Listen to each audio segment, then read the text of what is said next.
task of 10 years of very tumultuous history in 1 hour. It's like a game show, about 60-something slides. So if you have any questions tonight, you can raise your hand. It looks like I'm ignoring you. It is because I am ignoring you. And we'll take questions at the end of the session tonight. That way we can get through this material, because this is very important material. This is what we need to cover, and it will be on the battlefield exam. Let me touch on the controversial subject of Reconstruction.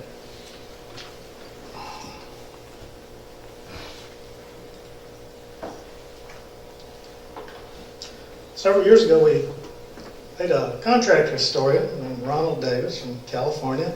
A lot of the students are doing research down in Natchez. A lot of good books on slavery in Natchez and the Civil War in that area. And we contracted with him to do some research. He produced a 90-page essay on Reconstruction, which we consider authoritative. He also produced a paper on education during Reconstruction, women during Reconstruction, on political Reconstruction. And we will make those available next week on a CD. It'll be about 150, close to 200 pages worth of material. And good, solid, recent research, and keeping the Director's Order 79 that the Park Service adhere to solid scientific as well as scholarly research. And we have standards that we maintain. But tonight's topic is on Reconstruction. People don't know is there are different shades of Reconstruction. Not quite 50 shades of gray, but about 5 different shades of Reconstruction in that era. Once Vicksburg surrendered to the mid-1870s, when home rule was restored to the South and the last federal troops left. Things are going south when I look up. All right. At the period of 1863 to 1865, when Vicksburg was occupied by federal troops. And then shortly after the war ends and civil rule is restored, we elect a mayor. Presidential Reconstruction, that's largely directed by Andrew Johnson and his cronies. His name came up a lot about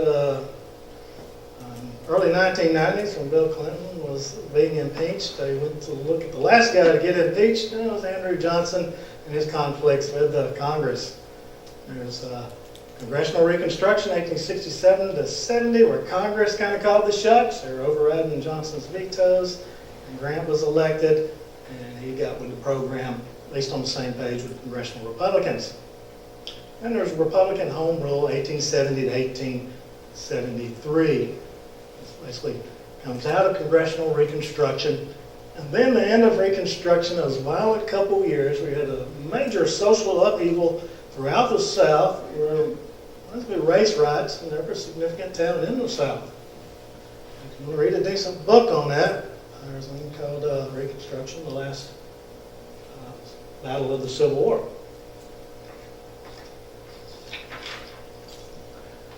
A lot of old interpretations of Reconstruction that dominated the public imagination for so many years was crafted by a guy named William Archibald Dunning, professor at Columbia University.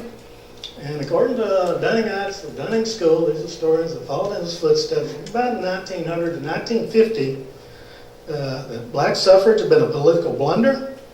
The Republican state governments in the South rested upon black votes have been corrupt, extravagant, underrepresentative, and oppressive. We can best visualize this in the movie Gone with the Wind, and to a certain extent in the movie Birth of a Nation, showed during Woodrow Wilson's presidency, which essentially viewed black politicians as incompetent, black soldiers as violent and criminal, and northern carpetbaggers as corrupt, and white southern men as heroically defending the South. And this movie glorified the Ku Klux Klan as freedom fighters. In fact, the original name, before it was adapted for a screenplay, was called The Klansman. But at the time, that wouldn't sell many tickets in the North in the 1920s before the next manifestation of the Klan arises. But the Dunning School was one that dominated for a long time, particularly in the South.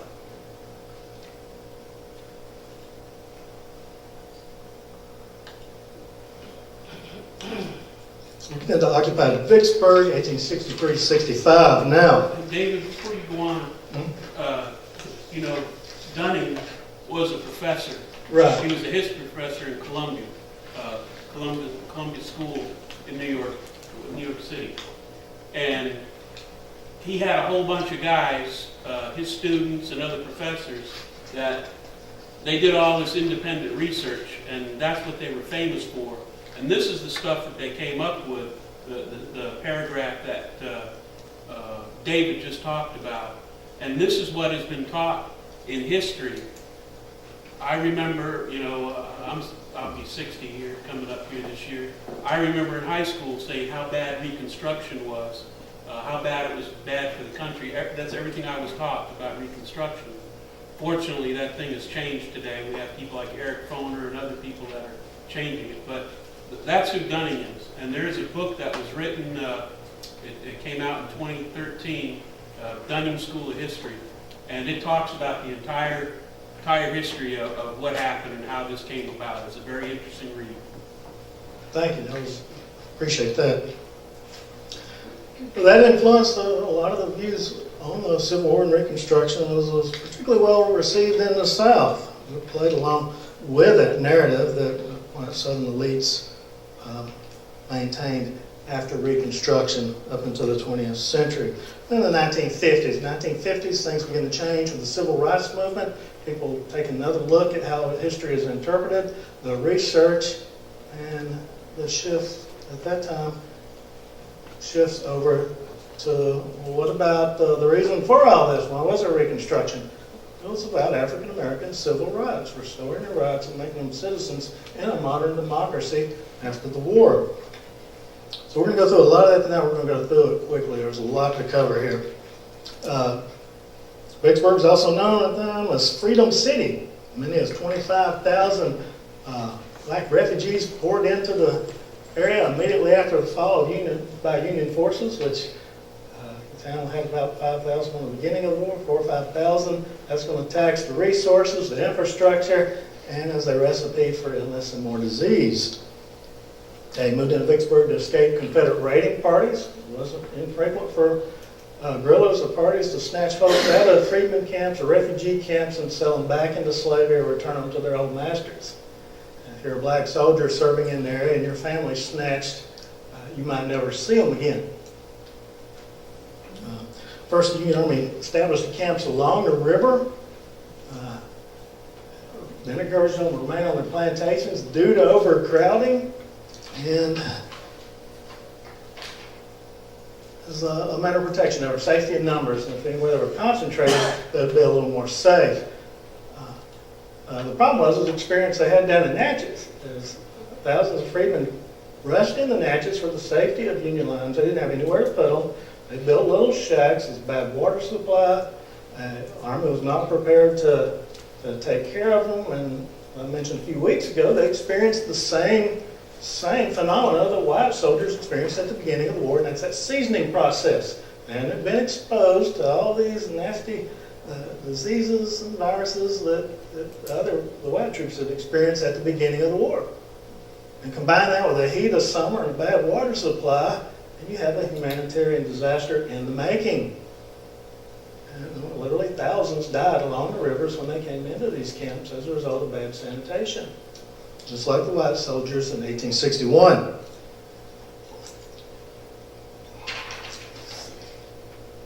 This thing's jumping.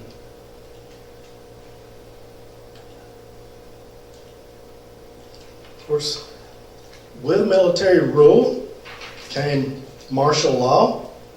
That's the one that's been talked about some here in Vicksburg and kept in the popular mythology. So no civilians were allowed to serve in public or administrative positions because, well, Vicksburg became a military base. Army Provost Marshal functioned as the XO, the judicial body, and the police all at once. They're headquartered at the courthouse. You can recognize troops who are on provost duty here in town during occupation because they wore white gloves, signify they're on duty, and the officers would wear their sash in a different way when they were on duty as provost as well. They served as the local police and everything else in authorities in order to maintain some kind of organization. Military rule brought a bit of order and safety to the town. That's one thing that doesn't get talked about. A lot of the white residents didn't like it at all, understandably so. But over the next 2 years, the Army did a lot. They tried to halt the plundering of private houses and stores in the city by Union troops. That's not necessarily an indication that Union troops are inherently evil or thieving, is that when you get enlisted men, 18, 19, 20 years old, with time on their hands and nothing to do, they tend to get in trouble. That's true in 1863, 64. It's true in 2013 and 14. Is that right, Mr. Martin? Sometimes we get a little older when we get bored, we do destructive things. But that's just a fact of life. And you've got thousands of young men a long way from home, and a host of bad influences and opportunities. Sometimes they make those not particularly wise choices. But the Army did make efforts to try to clean it up. The military issued trade permits for businesses. They closed ventures like businesses that were run by openly rebellious people. They tried to get the old plantations back up and running for several reasons. One, we didn't have a social safety net back then. No welfare. There was, if you didn't work, you didn't eat. And also, the Army and the U.S. government had a vested interest in bringing these plantations back online because cotton was very useful to the North. It brought in revenue, so the Treasury Department was all about that. And it occupied many of the thousands of freedmen and women that came into town. And idleness is the devil's workshop, and it was not only true for white enlisted Union soldiers, but it's also true for former freedmen as well. Typically when people are sitting around on hot summer days with nothing to do, sometimes not good things happens because of that. They try to control smuggling, which is a major problem in this region. They instituted a pass system to get in and out of the town. There are people spying, bringing intelligence back and forth, but to the Confederates, medicine was worth its weight in gold. Get some cotton into Vicksburg and trade it for some Union medical supplies, and you've done something quite well for the Confederate war effort. And they were keeping an eye on that. It was an open secret that was going on in these river towns. These river towns were fabulously corrupt, and a good corrupt person could make a lot of money if they were crafty enough. So the authorities had to try to be one step ahead of them. It was basically like a border town, where the smugglers congregate and got plans, and people are bringing stuff back and forth. Their officers are trying to get an extra bale of cotton aboard a vessel, and the Army and Navy are both fighting over cotton. Money corrupts, and cotton was money at that time in this area, and cotton corrupted. They implemented a curfew. Something I didn't understand when I was about 16 years old, but now that I'm a lot older, I understand it a lot better. That after about 11 or 12 at night, there's really nothing good for me to do out there but to get in trouble. And military authorities recognize that in Vicksburg as well. That good, decent people need to be in bed by about midnight and not roaming the streets of Vicksburg, getting into trouble. And you had some manner of thieves. We were kind of outside the areas of civilization. You had draft dodgers coming down here to avoid draft in the northern states. Eventually made the draft applicable in Vicksburg and put some of those scoundrels back into the Army. They're trying to avoid it in their home states. Made folks subject to the draft down here. It's hot. Didn't have metal screen, fine screen windows, or screens over your windows in the houses at night. So when it's hot in the summer, you opened up a window. There are people professional thieves that made a good living climbing in windows while you're asleep, tiptoeing around the room, and grabbing stuff and being out the window before you're gone. And if you wake up and catch them, they put a knife on your throat. Union officer that happened to, he saw one going out his window. They cleaned him out. He saw him in town a day or two later, and said he didn't say a word. There were some rough fellows. He figured if he said a word, they'd cut his throat at some point. So there's some bad actors out here.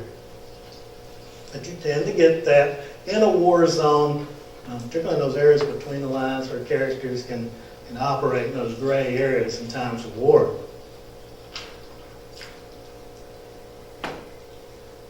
The Union Army repaired the city streets. I think this place was bombed pretty good. Repaired the streets. 47 days of trash that accumulated as well. I think there were a whole lot of chicken bones, but there's a lot of other mess left over after the siege ended. They established schools for former slaves and white children. That's one thing I want to emphasize about Reconstruction is before the Civil War in Mississippi, there was no universal public education. That's something that's going to rise out of the Reconstruction era, by the efforts of former slaves that elected to the state legislature. The Army was not just a controlling force, a legal force in this region, but they were also doing things for the social positive good during this time. They worked with the American Missionary Association and other groups. You had a small army of northern missionaries, females operating in this region. Yeah, when you're doing a tour and you got folks want to know about women in Vicksburg in the Civil War, let's let Albert Cashier rest for a day or two and tell them about the thousands of other women in this region who did some pretty important things. These young women that came down here and put themselves in harm's way, going to a very dangerous part of the country. They might be captured by guerrillas, and it's not a healthy part of the country. Yeah, we have enough ghost towns along the Trace and Mississippi River where were wiped out by waves of disease. It was not uncommon. In fact, there's a little poignant story I read in one of the newspapers about a young lady died at one of the freedmen's camps across the river, maybe over in Davis Bend. Former slaves, and the guy helped carry a casket over and buried her in an anonymous grave where she died of one of these waterborne illnesses while she was here teaching. Those are the unsung heroes we don't know about. She died on behalf of freedom just like somebody died on those lines with a gun in her hand. So the bullets were not the only danger that people faced. They outlawed price gouging and price controls. When the Union Army took over, the economy in this region was not a healthy economy. It was like, every election, well, George Bush didn't give Obama a good economy to work with. When the Union Army came to the town, the Confederates didn't leave them a good economy because inflation was already plaguing the Confederacy to a large extent. Confederate dollars were near worthless by the end of the war. Everybody that had any money in town, there was anyway patriotic to the Confederacy, had exchanged their hard money for Confederate money to show their patriotism at the beginning of the war. So they had to make some price controls. People were profiteering. I think we know from the natural disasters we've experienced in recent years with Katrina and others that there are some people who just will use any excuse to make a dime off their fellow man. The price gouging on gasoline after Katrina. I was up in Georgia, those folks selling kerosene after an ice storm.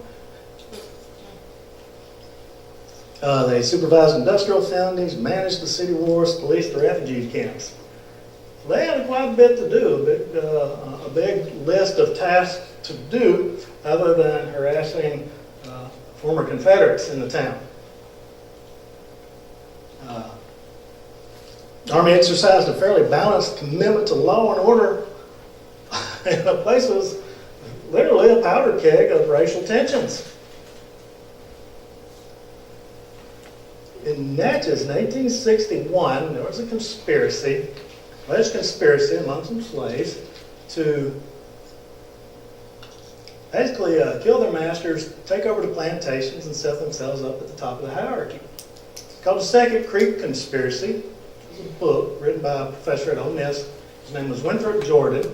He wrote a book called Silence and Tumult at Second Creek. So the Union troops came to that town. It was a virtual reign of terror. And secret tribunals were held, and a large number of enslaved people were executed on these outlying plantations on St. Catherine's Creek in Natchez.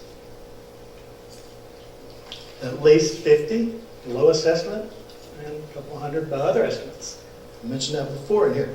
But the old story you hear, bottom rail on top, Civil War story about the old master sees his former slave with a gun, a Union soldier, and he makes the master show the past and all that. Says bottom rail on top. The other one's where the former master was a prisoner of war, his former slave was a soldier. There's a lot of pent-up resentment and good reasons for revenge. Well, the family members of those folks who are executed down in Natchez, was to keep them from, once Union troops move in, take advantage of the situation. Folks who had their families split, maybe they had a bad master out in the countryside who was particularly brutal to the slaves. What's to stop them going out in the night and murdering him? That was something the authorities were very cognizant of. To their credit, that didn't take place. The worst nightmare, slaveholding areas for the last couple of hundred years was a slave rebellion. And the opportunity came. You had former slaves who were armed and trained, yet they did not succumb to that temptation on large scale. The city was heaving with racial tensions. Also, you're surrounded by an enemy. As case in point, is some of our bases in Afghanistan and Iraq. You've got maybe a local population you're not too sure about, and you got outside the world a population you're very sure about. And if you're in one of those garrison towns, you have a lot to think about. Smuggling and spying, aiding the enemy, race relations between slaveholders. The authorities had to pay a lot of attention. A lot of whites resented this because, well, up until July 4th, 1863, they were the top of the totem pole. To be a wealthy planter in Mississippi was to be the king of your empire. And all of a sudden, again, you go from top rail to bottom rail real quick. The guy who was making polish your shoes a week earlier now enlisted in the army and got a rifle and talking to you in ways you never would have tolerated back when you were the master and the shoe was on the other foot. So it was a very severe psychological shock to folks who are used to having their way and doing what they wanted. So a lot of people were crowing and lamenting about civil rights who just a few years earlier, or just a few weeks earlier, were running slaves. Well, look at some of the data that Ron Davis crunched here. Union Army jailed almost 1,600 civilians for criminal activity in 64 to 65. I think the last 6 months of 1863, those records are incomplete. 75% of the civilians were white, including 54 white women. Males, oh boy, are we surprised here what they were arrested for? Thieving, drinking, and disorderly, smuggling, gambling, street fighting, which, interestingly, seldom involved Union soldiers. More than likely, it was these guys working on these river boats. They were notorious for acting up when they came to shore. Well, you got to remember, your able-bodied white Southern males are mostly out in the Army. Who are all these young men doing? Fighting and drinking and smuggling and other things. Only 5 white males were jailed for, let's get here. A few murders occurred, very few. Let's see. 10 white, 7 black men mistreated women. 2 black men accused of raping black women. 2 black males and 3 white men faced murder charges. Actually lower than our rate today, I think. Many arrests for minor crimes. One guy was busted for cutting wood in the city cemetery. And only 5 white males were jailed for treasonable speech or disloyal acts. One of the legends I had heard, if you whispered something in public, you were thrown in jail. Virtual reign of terror for disloyal thoughts. If you look like you were thinking disloyal, the rumor was you were arrested. But when you look at the data, it's a different story. Let's see here. We'll go to the next one. White women and martial law. This is a very special point because in that the Legends of Reconstruction, there's a number of books written by prominent Southern belles after the war, lamenting the lost cause and how difficult it was. And look at some of the numbers on the crime here. A few were arrested for selling liquor to soldiers, assaulting their husbands, and smuggling. No white woman was jailed for treasonable speech or disloyal conduct. 2 served time for smuggling supplies and medical supplies out of New Orleans. They were on the way to Alton, Illinois. Now, Alton, Illinois was the big federal prison where they sent the serious offenders. A lot of Union soldiers did time in Alton, Illinois. I went through the court-martial records for some regiments down in Natchez, and there's a lot of guys down there went for 3 and 6 months term breaking big rocks into little rocks up in Alton, Illinois for violations of military law. Handful were banished to Confederate lines for smuggling, spying, or displays of public knowledge. Brazen displays. Most of them were allowed back after a few months. You don't hear that part in the narrative. They make a big deal out of being kicked out, but it was temporary. And it worked for both sides. The Union authorities didn't have to put them in that nasty jail downtown, and got rid of a nuisance for a while. They come back. 6 white women were briefly jailed in retaliation for kidnapping of northern female teachers from some of the refugee camps, guerrillas. I was saying earlier, those guerrillas would run into the camp, snatch with some people and run. And they grabbed a few teachers as well. But the vast majority of the women in town signed the loyalty oaths and kept their thoughts to themselves. The chief issue was that they were, again, at the top of the social order and suddenly were on bottom. The young lady who was cooking their meals for them the week before or taking care of the kids was no longer there and really didn't care to be there again.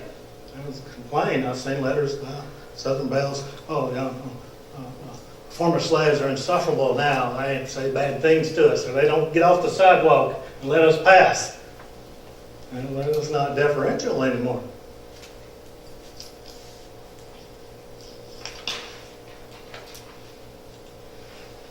Well, black women in the law. 79 were arrested during occupation, larceny and theft. Some stole to survive, and others thought, well, you know what? As one said one time, they stole me, stole my body. Never have to steal back. And then crime among males, as Ron Davis would put it, was with few apparent constraints.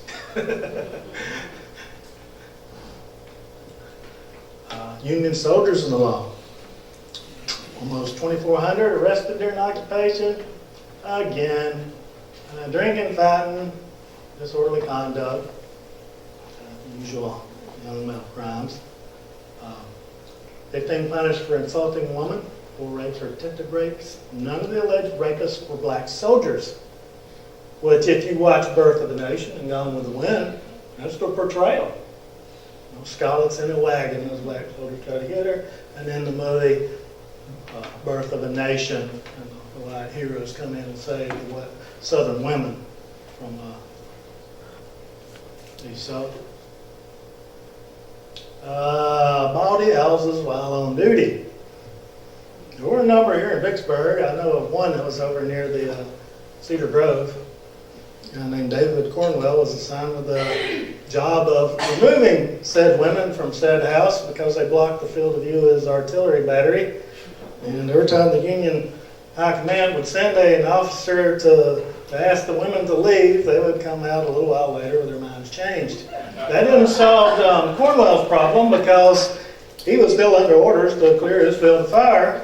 So he come up with a novel way to do it. But yeah, he had mixed feelings about it because there's a young lady in there who wrote, if it wasn't for the misfortunes of war, would be a lady and polite, but bad things happened and she had to do what she had to do to survive. He felt so sorry for her.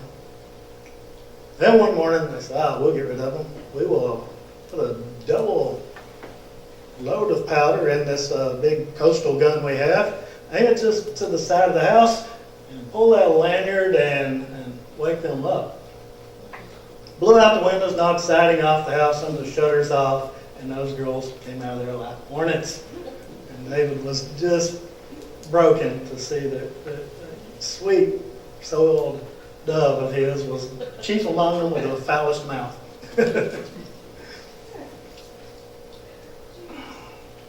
Typically, they get run out of Memphis, they move to Vicksburg, get run out of Vicksburg, and move to Natchez and down the river. 85% of the arrested soldiers are white. The most notorious murders were of Minerva Cook and John H. Bobb. There's a photograph surfaced several years ago of the execution of Minerva, of the soldiers who murdered Minerva Cook. They were executed over in an O'Neill's bottle, in a large industrial scaffold. In total, the numbers of victims of vicious crimes was less than 10. That murder of Minerva Cook, though, is the one that's held up the most. Yes. Yes, that's one that's held up as a martyr to Union viciousness in Reconstruction. Next one is, let's see where we at. This mythology overlooks how Vicksburgs were treated relatively mildly during the occupation. Few whites suffered from brutality. Forgot that the Union Army fed them after the town fell.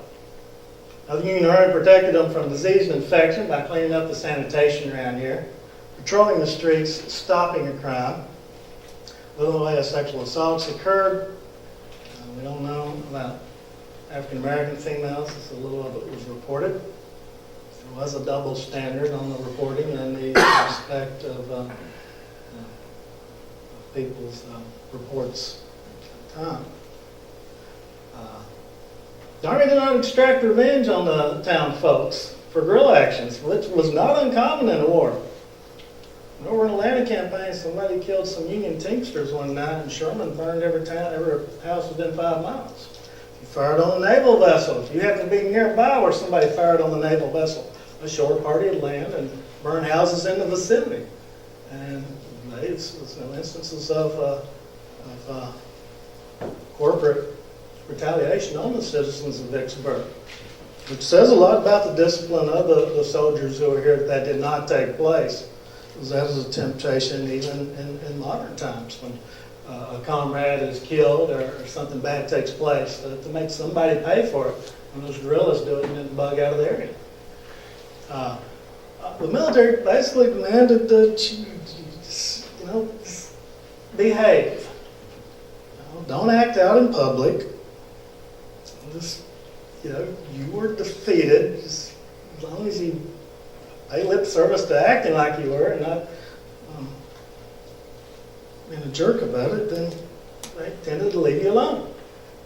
It's the ones that made a spectacle of themselves or embarrassed Union officers in public. You're sitting in the church and the Union General and colonels are in there and you get up and walk out during the prayer for Lincoln or something like that, you're forcing them to act. Like in Rome, Georgia. During occupation of Rome, Georgia in 1865, there was a play going on in town, and there was a Confederate flag. They did something to provoke the Union officers and had a rebel flag on stage. One of the officers got up to walk out, and somebody yelled out, "That's not the first time they ran from that flag." Yeah, what are they going to do? You just dared them to take action. They can't not take action after that. And so they shut down the theater, and people told each other stories. And the guy that said that should have kept his mouth shut because they didn't have any entertainment on the weekend. So some of these actions folks brought it on themselves by provoking.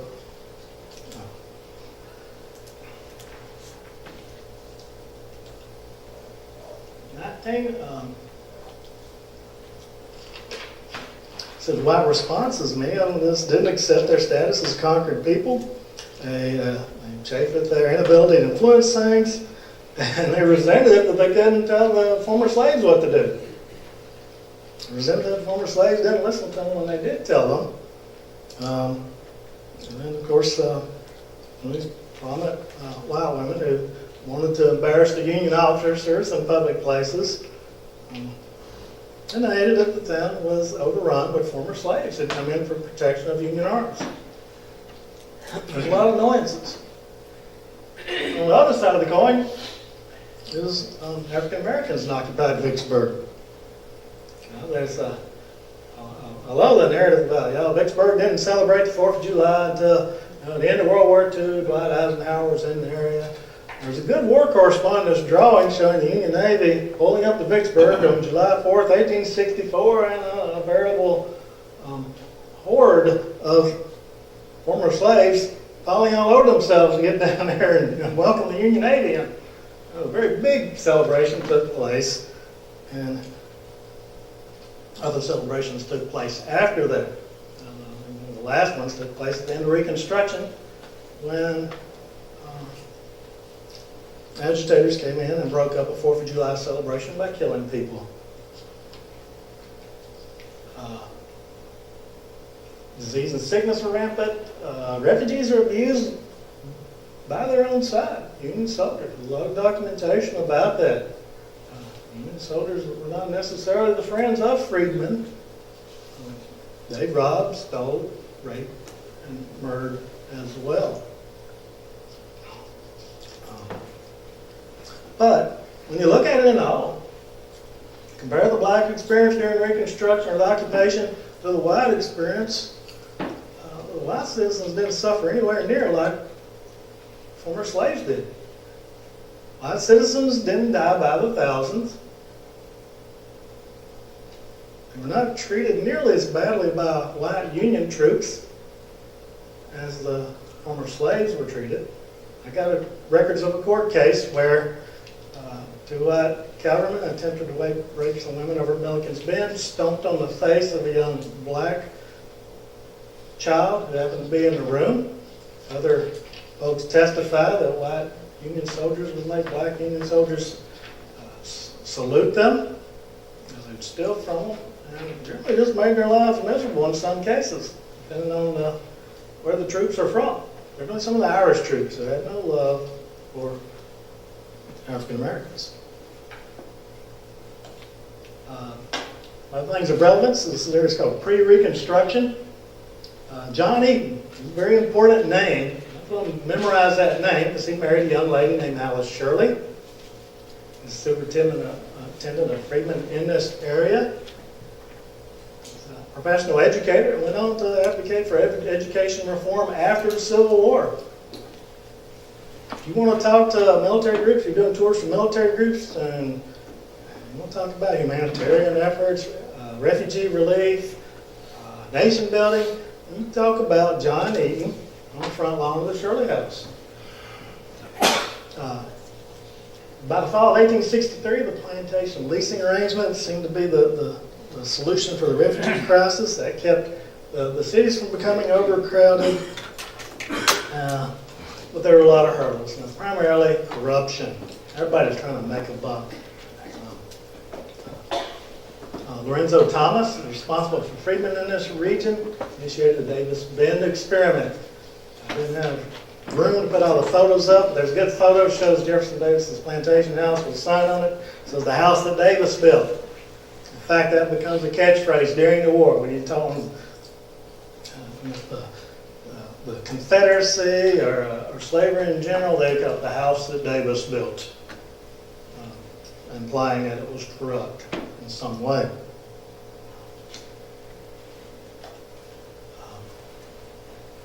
Let's see, right here. Davis plantations, we broke it up into family plots for black refugees. When those didn't work too well, they created a home farm where women, children, and elderly were there under Army supervision. It was rule implemented for a while that no white civilians were allowed on that peninsula of Davis's Bend.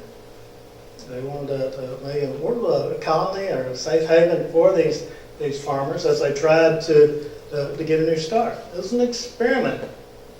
We go into countries today and we have studies to look at them, nation building, how to improve people's lives with projects, teaching people how to farm in third world countries.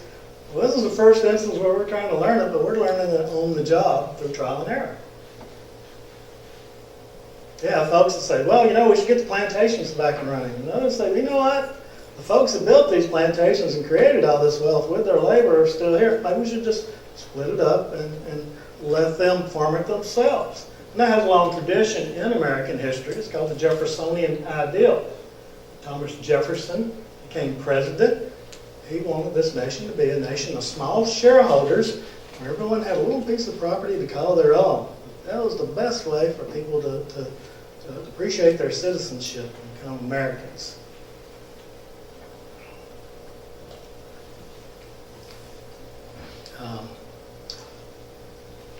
Interesting enough, a lot of former slaves didn't really care for these experiments in these outlying areas. It was dangerous. The river bottoms were rampant with disease. And, for most of their lives, they've been picking cotton for white folks on plantations. They get freedom, and then they're told they got to go back to picking cotton on plantations for white people. I think some folks say, I've been a slave for 30 years. It's time for a vacation. I really would like to consider a career change. But at that time, the Army wasn't giving out tests for your aptitudes about what you'd be best suited for. Well, you might be a good truck driver or a wagon driver or a blacksmith. And it's like, no, this Army regiment's filled up. You're not suited for that. You can go back out into the fields. There wasn't a lot of career opportunity. Things I brought up before about the hazards of being out in those outlying areas. John Eaton was an advocate for these former slaves, and he told General Hawkins here, no, it's safe here. Why don't you let them stay in town? There were some good reasons for not letting so many people stay in town. That many people crowded in one area get disease.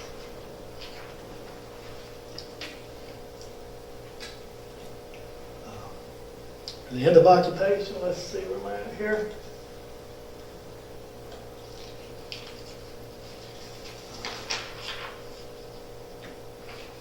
Yeah. Schools were established here in Vicksburg, in the area. Many black adults attended these schools as well. In fact, if you're in a black regiment, the only excuse you could have for missing drill was to attend one of these schools. So the first time in United States military history where you have educational programs for enlisted men in that skill. So you see grown men sitting next to children puzzling through the McGuffey readers, working with a little slate and a piece of chalk, puzzling out math problems. And one thing that the former slaves valued, something that had been denied to them during that time, most of the time, was education. And they're going to put their money where their mouth is after the war, and they're elected to office. They're going to be the ones that say, we need schools and fund public schools and create a lot of schools in the area. And that marks the end of occupation. Left many whites embittered. Look forward to the Army leaving so they could be, the bottom rail would be back on top. And many were determined to resist the violence, with violence. And many envisioned a future that, as soon as the Union Army leaves, we can go back to the way things were. In fact, a number of Union soldiers remarked, particularly ones here during, right at the end of the war, or after the war, that some of these soldiers returning from Virginia and North Carolina acted like they won. Because when they left in 1861, it was to parades and flag presentations and all that. When they come back, the entire world's upside down. And they don't want to accept it. And these are the hardcore guys that have fought through every privation, all kinds of suffering. These are the true believers in the cause. So they're not just going to come home and say, oh, wow, yeah, we lost, all right, you know. Some are going to adjust, others are not. And that's where Robert E. Lee and others really do a great service by setting the example of putting aside the sword and trying to become good citizens in the approaching reunited United States. Of course, there's still some hurdles to go. It's called presidential reconstruction. This is Andrew Johnson's issue. I'll get you a little bit of a political backstory, presidential and political history, to lay a groundwork on this.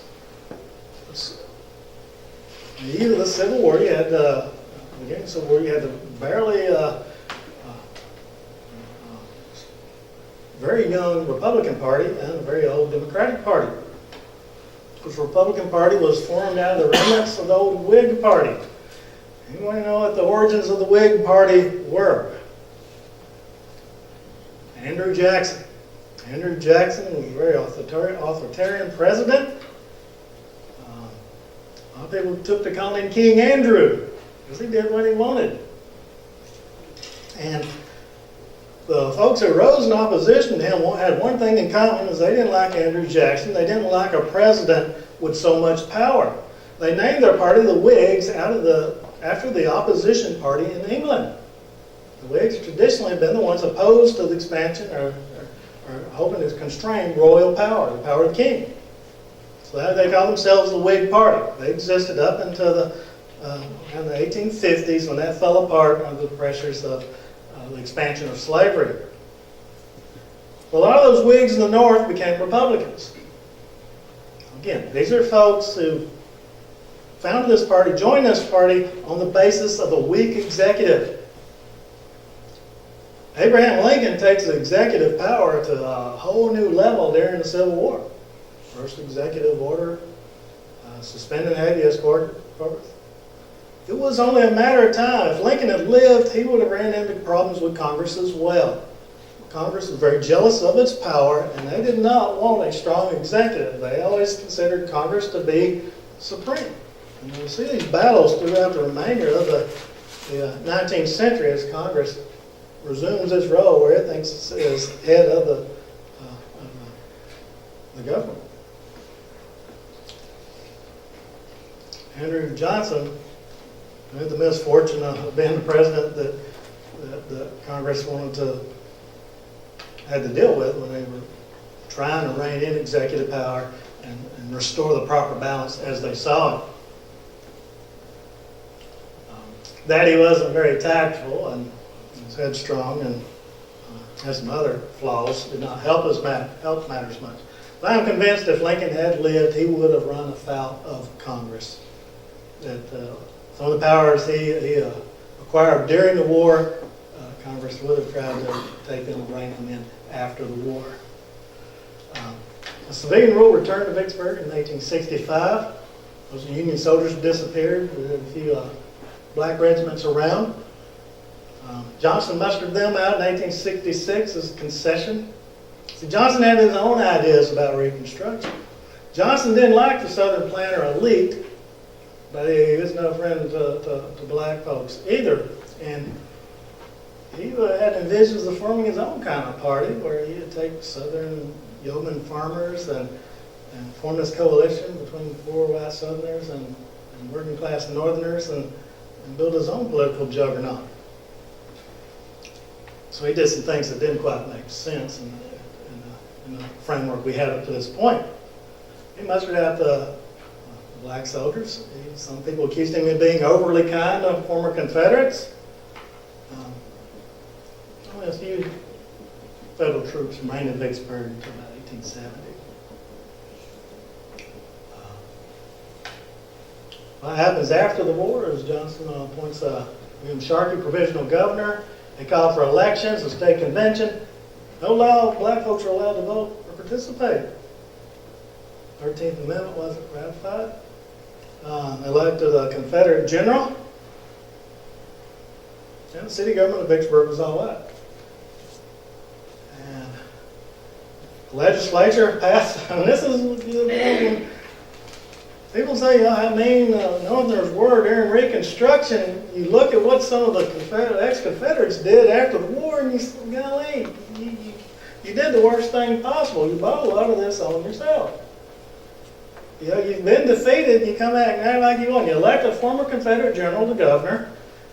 Humphrey was a Whig back in the day before the war, so they thought, well, we'll elect a Whig and these Republicans will like it. It didn't work out that way. The guy spent the last 4 years doing his best to kill Northerners. They passed the Black Codes, and this infuriated the North. They had lost hundreds of thousands of young men in this bloody, devastating civil war, and within a year of the war was over, the South is passing these laws that create almost a virtual slave caste. South Italian plantations permanently limited civil rights, separate system of justice. I'm going to go through some of these here.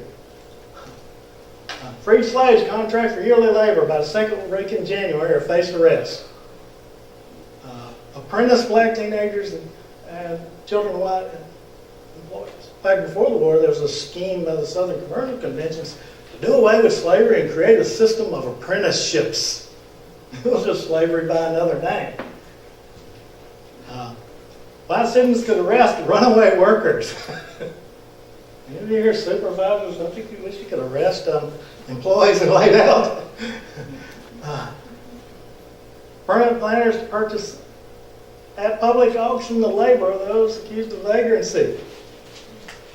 That's going to be abused later on in the 1800s with the convict lease system. Arresting black folks all over the South, put them in prison camps, and then the highest bidder could bid for their labor and put them to work. In the state of Georgia, at the end of the 1800s, the governor of Georgia, the Gordons, had leased every convict in the state to work in their mines up in northwest Georgia. There was a Mississippi treasurer who was in prison, and his wife lived across the street from the inspector, and she leased her husband so he could stay home. She must have loved you.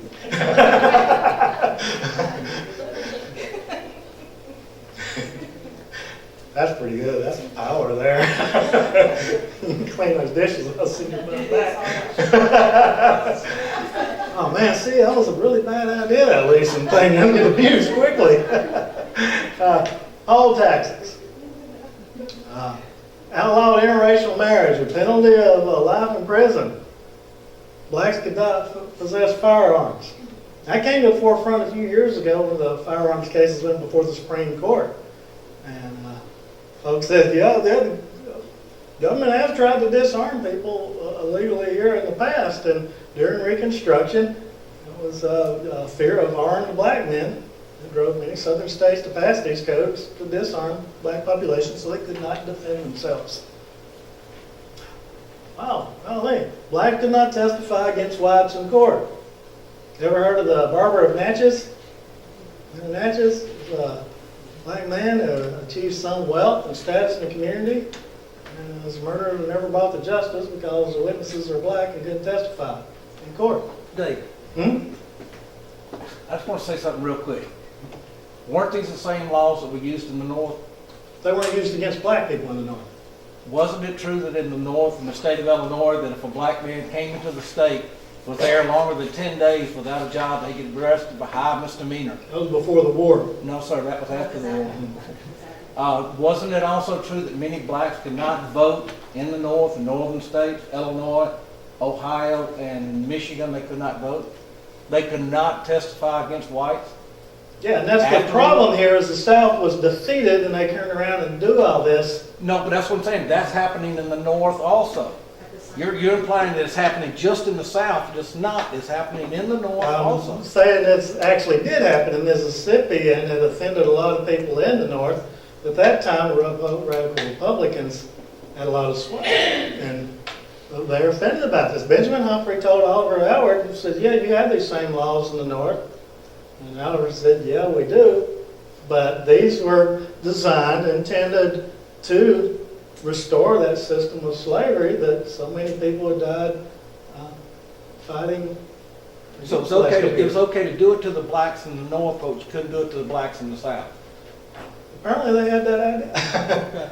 I'm not defending it, I'm not telling you what the law was.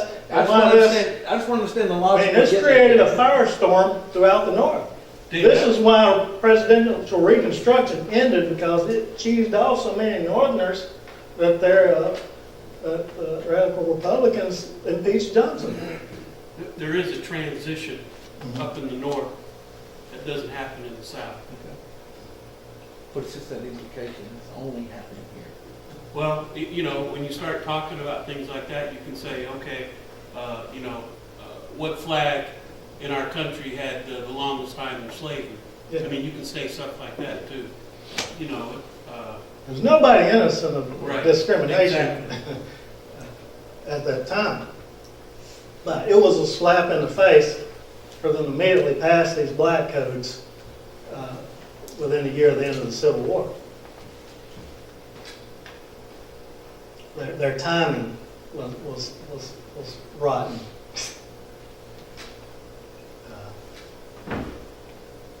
and Mississippi is the first to pass these codes, and other southern states will follow suit. So yeah, it's if you're living in Pennsylvania and you've lost two sons to the war, and within 6 months, the states have elected all these former Confederates to public office, then they pass these laws, then you're thinking, well, why do we do all this?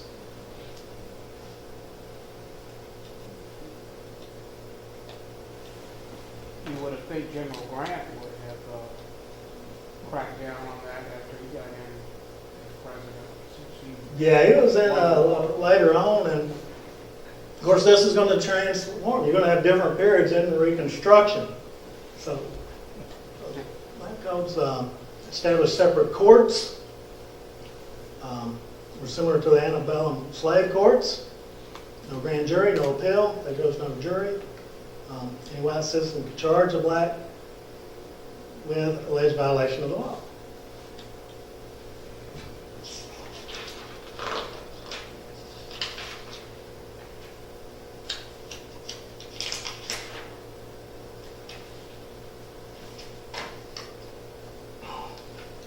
The Freedmen's Bureau was established in March 1865 to assist the former slaves.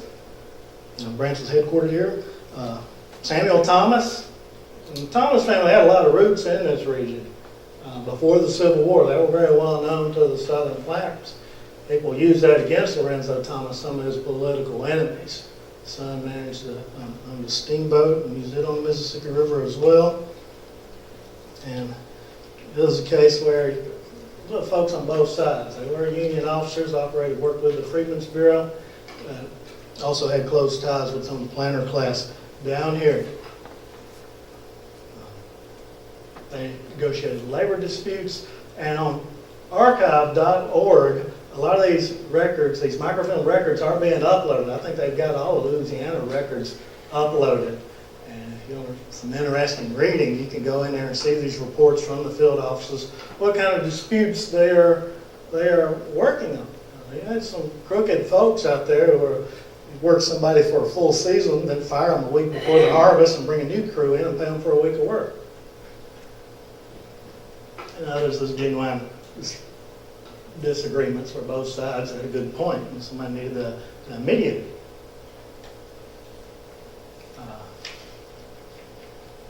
I've established an alternate court system to help out. But during presidential Reconstruction, they did not interfere a whole lot. then Congress steps in. They feel Andrew Johnson is coddling Southern civilians, the planter elite. They begin vetoing overriding his vetoes and trying to do things their way. And these are the guys that really take an activist role. You want to read some interesting reading and read the reports of that Joint Congressional Committee. And there's a couple copies at the state archives. They go to these different counties in the southern states and read testimony by black folks of what happened for them. You didn't have a very active formal Ku Klux Klan in Mississippi, or at least in this part. Well, there were still a lot of people riding around at nights and intimidating folks.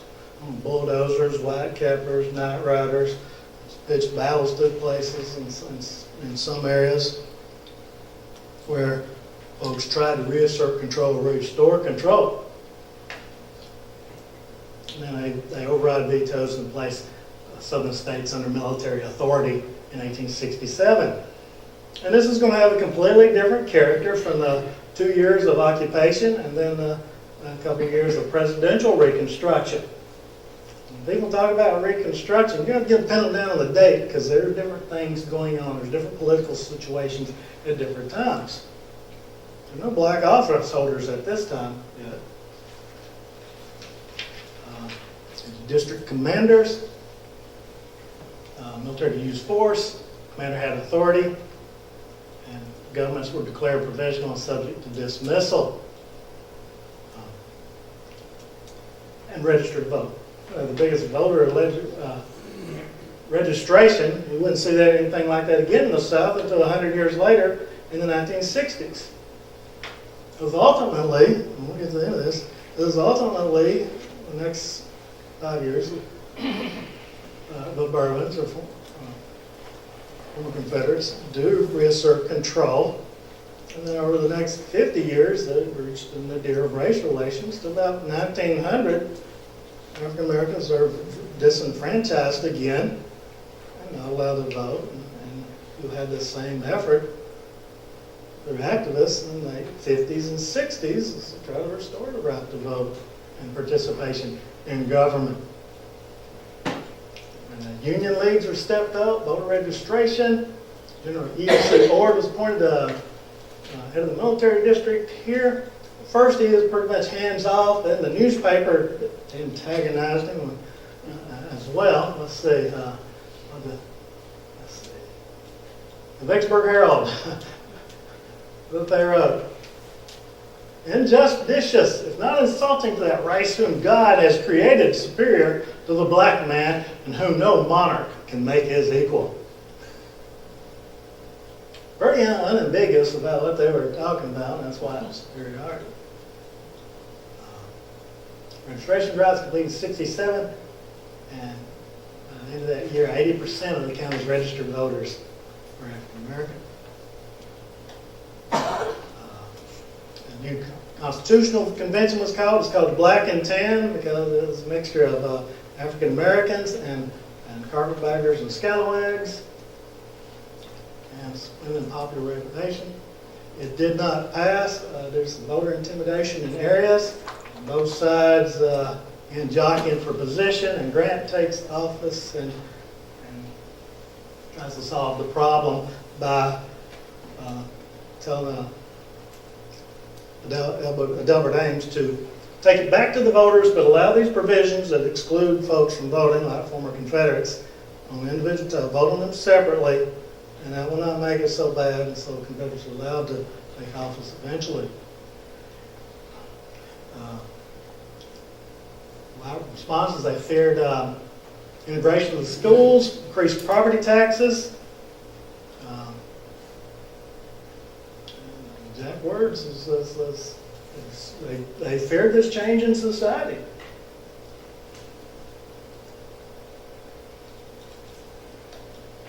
Vicksburg Daily Times predicted again this convention is scheming to Africanize this fair land and make it into a hell on earth. Colorful language like that comes in the newspapers. Democratic Party met for its convention. Prevent black suffrage at all costs. Daily Herald urged merchants and landlords to threaten any blacks who could not be persuaded to vote against the Constitution with economic reprisal, such as cutting off their access to supplies and credit. And city employers, another one said city employers should fire any employees suspected of voting.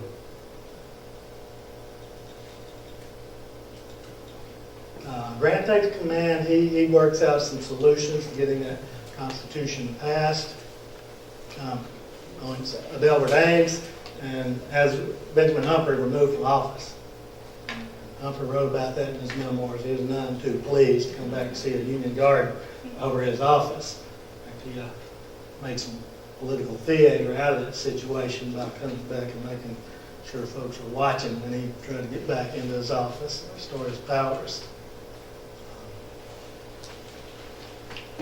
Ames purged a lot of the Confederates from office during that time. Those disloyal to him, disloyal to the program, produced a poll tax and opened the doors to black elected officials. So it's 1869 we begin to get the first black elected officials in the South. That comes about midway through Reconstruction, not at the very beginning. Of course, the next section, 1870-73's Republican Home Rule. As African Americans in this region are elected to office, are allowed to vote, and allowed to govern for the first time. And they do like most people do. Their factions develop, their personality conflicts, and power struggles. Eventually going to culminate in 1874 with the Vicksburg race riots, the Vicksburg massacre. If you really look at it, when Sheriff Crosby was arrested and incarcerated, local whites deposed. He called for his supporters to come into town to show support. Local whites panicked, thought it was going to be a massacre, mustered their militia, and they succeeded in getting the call to turn around a mounted cavalry unit, which was led by the guy who became sheriff, attacked several of them, and killed a number of them in the vicinity of the Surrender Monument on the battlefield, around the front lawn of the Shirley House, as they were trying to get back to their homes at Egypt. There's a lengthy congressional investigation, and the documentation is online about that, with the different eyewitnesses saying how they saw these militias chasing these black folks who come in from the countryside, shooting them down. And I think we're about to run out of time on that. We'll have this literature to you next week on a CD. Davis's research. I didn't understand that. Then this race riot of 1874, that was blacks were voting against whites, or whites were voting against blacks? Yeah, well, it involved in a race. There was a split in the Republican Party. A lot of the white Republicans allied with white Democrats in order to maintain political power. So you had folks who were formerly friends of freedmen in this region becoming their enemies. And then you had political disagreements among black leaders as well. So this Alcorn was a black governor? No.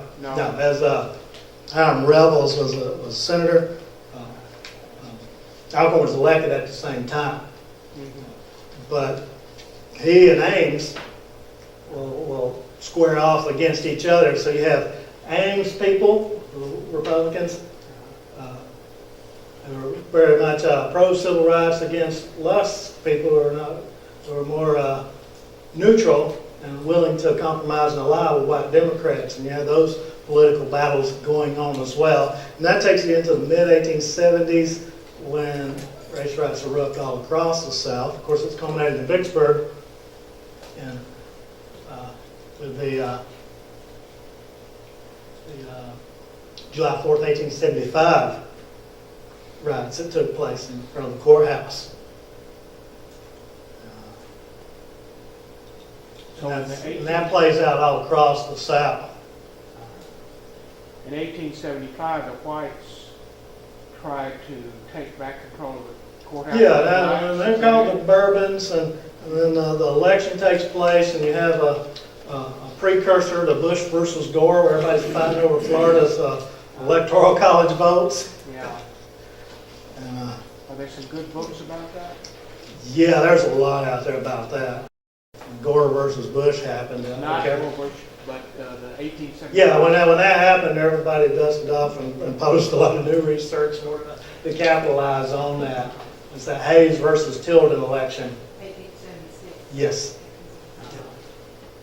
Hayes versus Tilden. Anyway, it's about 8:45. I know you're wanting to get home. I appreciate you coming tonight. And, good luck in the rest of the courses.